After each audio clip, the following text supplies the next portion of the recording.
दुनिया में अधिकतर लोग भाग्यवादी है। उनका विश्वास है कि भाग्य में होगा तो सब कुछ मिलेगा और नहीं होगा कुछ भी नहीं मिलेगा। दूसरी ओर यही भाग्यवादी लोग कहते हैं कि भविष्य भी भगवान के हाथों में ही होता है। ऐसी सोच होने की कोई कारण है? आइए जानते हैं भाग्यवादियों की सोच क्या है। कई बार ऐसा होता है कि भाग्यवादी सोच हमें अकर्म बना देता है। हम सोचते हैं कि भाग्य में होगा तो खुद ब खुद ही मिल जाएगा, मेहनत करने से क्या होगा। जब हम असफल हो जाते हैं तो भाग्य को कसने लगते हैं, जबकि जानने का प्रयास नहीं करते हैं कि असफलता का कारण क्या है।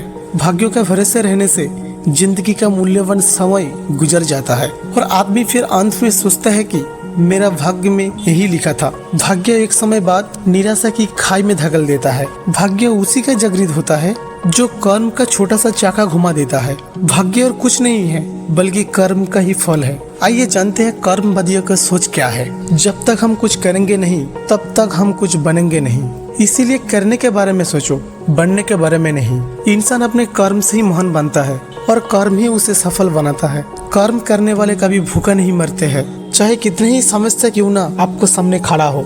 गीता में कर्म के ही महत्व दिया है।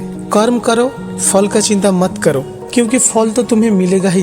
कर्म जरूरी है। सही दिशा में किया गया कर्म भाग्य बनाता है, अर्थात भाग्य या दुर्भाग्य हमारा कर्म की फल है। कर्म और भाग्य मिलकर दोनों ही हमारा भविष्य का निर्धारण करते हैं।